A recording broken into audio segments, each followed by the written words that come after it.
اعوذ باللہ من الشیطان الرجیم بسم اللہ الرحمن الرحیم رب اشرح لی صدری ویسر لی امری واحلل عقدۃ من لسانی یفقہوا قولی۔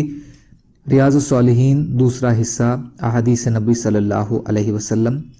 لیلۃ القدر کی فضیلت کا اور اس بات کا بیان کہ ان راتوں میں کون سی رات زیادہ امید والی ہے۔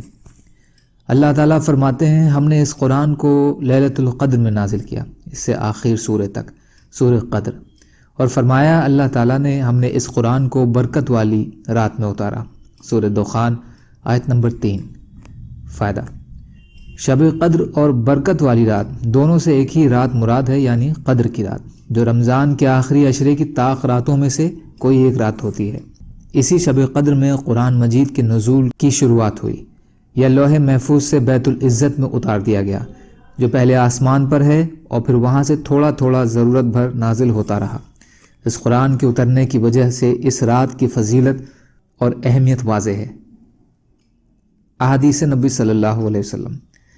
حضرت ابو ہریرہ رضی اللہ تعالیٰ عنہ سے روایت ہے کہ نبی اکرم صلی اللہ علیہ وسلم نے فرمایا کہ جس شخص نے ایمان کے ساتھ ثواب کی نیت سے لیلۃ القدر میں قیام کیا، اللہ کی عبادت کی، اس کے پچھلے گناہ معاف کر دیے جاتے ہیں۔ بخاری اور مسلم۔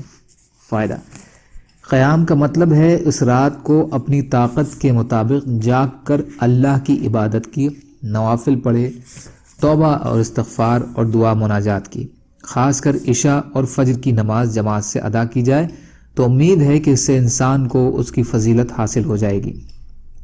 حضرت ابن عمر رضی اللہ تعالی عنہ بیان فرماتے ہیں کہ نبی اکرم صلی اللہ علیہ وسلم کے اصحاب میں سے کچھ آدمیوں کو خواب میں آخری 7 راتوں میں شب قدر دکھلائی گئی، تو رسول اللہ صلی اللہ علیہ وسلم نے فرمایا کہ میں دیکھتا ہوں کہ تمہیں آخری 7 راتوں میں ایک جیسے خواب آئے ہیں، تو جو شخص شب قدر کو تلاش کرنا چاہے تو اسے چاہیے کہ وہ آخری 7 راتوں میں اسے تلاش کرے۔ بخاری اور مسلم کی حدیث۔ فائدہ: وطائتن سے ہے جس کے معنی ہے روندنا، یعنی اپنے ساتھی کے پیر کی جگہ پر پیر رکھنا۔ یہاں پر انوکولتا کے معنی ہے، یعنی تمہارے خواب ایک دوسرے کے سمان ہوئے، یعنی ایک جیسے خواب آئے، اور اس طرح کی سب خواب دیکھنے والوں کو شب قدر کا مشاہدہ کرایا گیا۔ اس لیے نبی اکرم صلی اللہ علیہ وسلم نے فرمایا کہ اسے انہی آخری 7 راتوں میں تلاش کرنے کی کوشش کرو۔ اس کو چھپائے رکھنے میں یہی حکمت ہے کہ لوگ زیادہ راتوں میں قیام کر سکیں۔